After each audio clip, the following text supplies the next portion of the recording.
Assalamu alaikum. Hello everybody. This is an exercise a little bit hard on Taylor expansion theorems. I need my rule. Suppose that f and g are of class C2 on 0, 1. Let g prime of x will be different of 0 for all x in 0, 1, and suppose that f prime of 0 times g twice prime of 0 is different of g prime of 0 f twice prime of 0.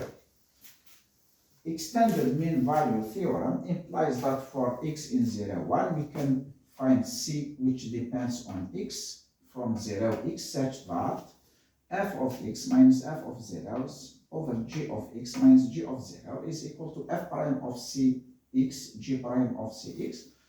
The question is estimate the limit of c which depends on x over x when x goes to 0 plus. This is the question. So let us use Taylor expansion with Lagrange remainder. So in this case, we can write f of x is equal to f of 0 plus f prime of 0 times x plus first order with Lagrange remainder. This means that we write f twice the second derivative of theta 1 of x. This is between 0 and x, this constant, 1 over 2, which times x squared. This is for f, and for g we have g of x. This is equal to g of 0 plus g prime of 0 times x plus 1/2 the second derivative at a given variable, constant variable between 0 and x. So if we take here minus, this will be equal.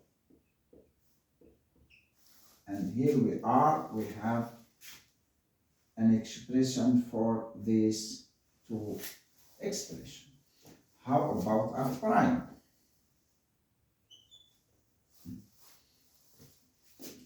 F prime of cx, since cx is between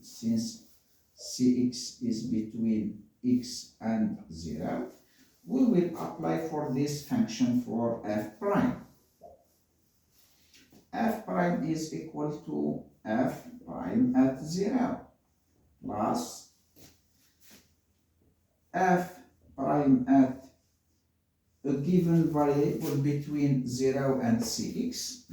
We will write it theta 3 of x times cx, which depends on x.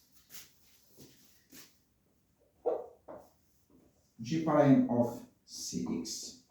This is equal to g prime at 0 plus g prime of theta of 4 which depends on x.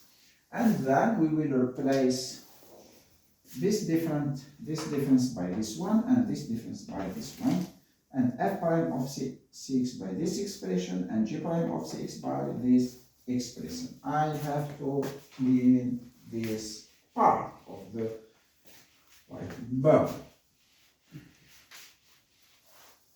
Then we will get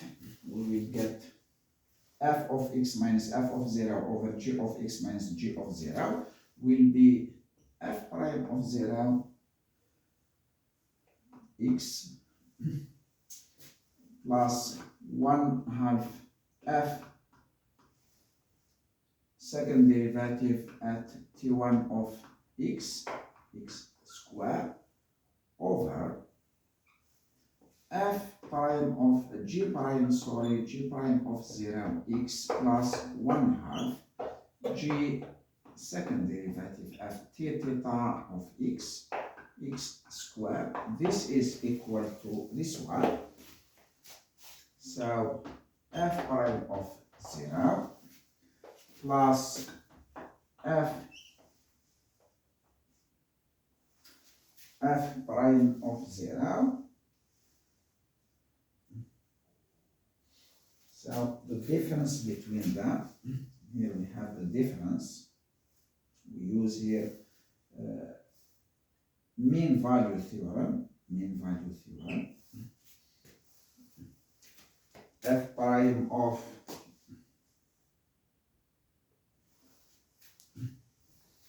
we apply for f prime. So here we have twice. Sorry, because we apply for f prime and not for f.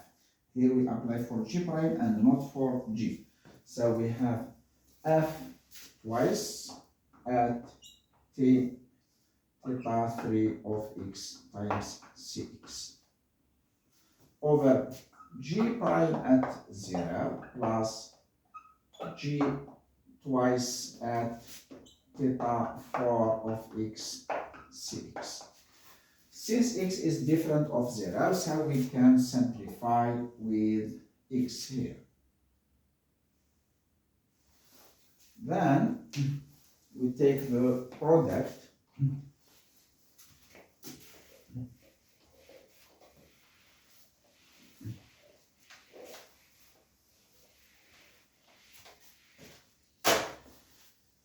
We will get, this is equivalent to say that we have f prime of 0 times g prime of 0 plus f prime of 0 g twice second derivative at theta 4 of x times cx. This is 1 plus 1/2 f second derivative. Here we have second derivative of theta 1 of x. This with g prime of 0 plus 1/2 f second derivative at t theta of x times g second derivative at t theta of x times 6. This is equal to g prime of 0, this one times f prime of 0 plus g prime of 0, this one with this one, so f second derivative at theta 3 of x cx plus this one 1/2 g second derivative at theta 2 of x times x. So the second one with f prime of 0 plus 1/2 g second derivative at t theta of theta 2 of x times f second derivative of t3 theta of x times 6. What we can do, we can remark, since we have equality, so this will be constant with this one. Then here we have, so here we have g0 times, we have this with cx. So sorry, I have to do it once again.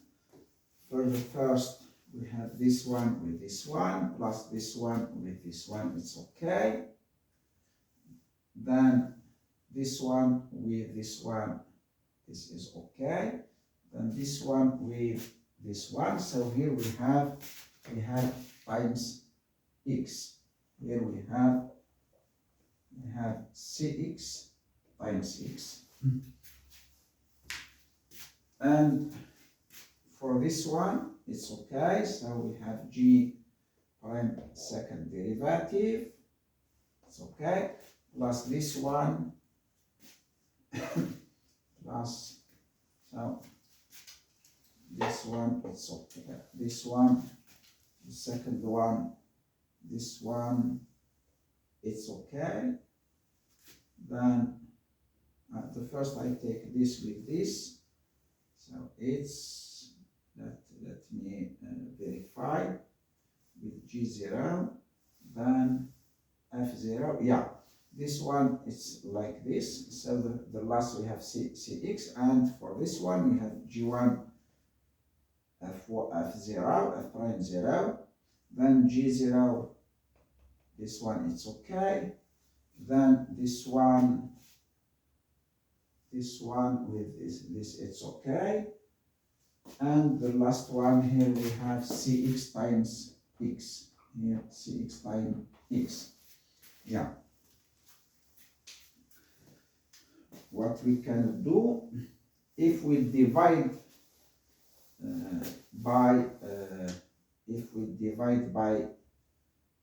Cx, we divide both equations by Cx, we will get here over x. Here, this will disappear. This will disappear.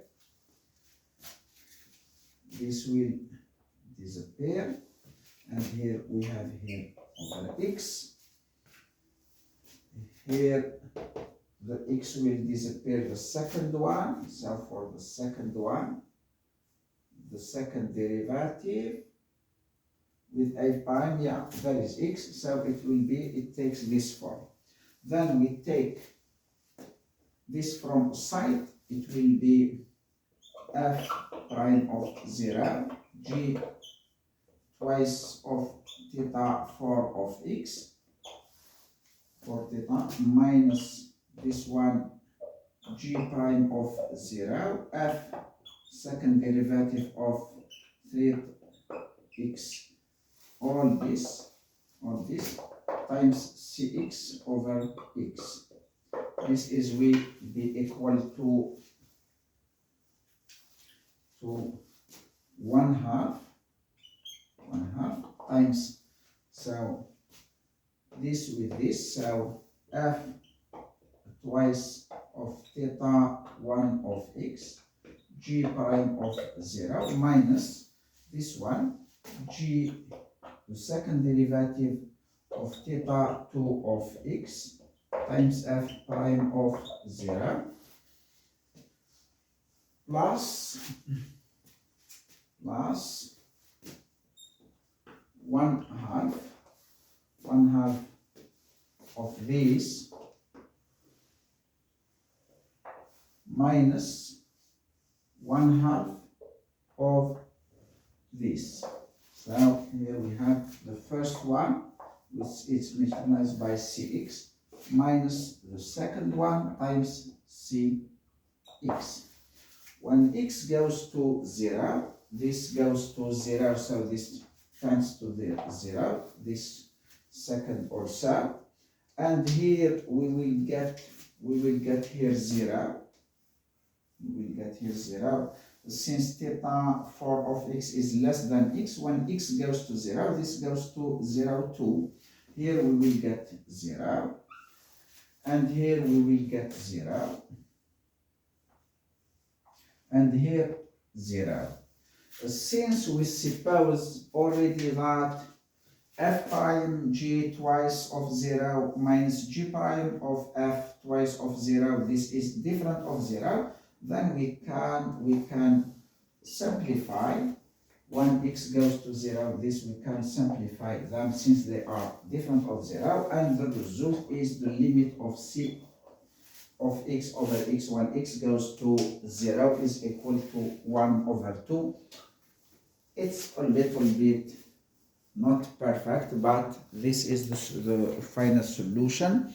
We have just to pay attention on white sheet and take care of yourself. Thank you for watching. See you next time.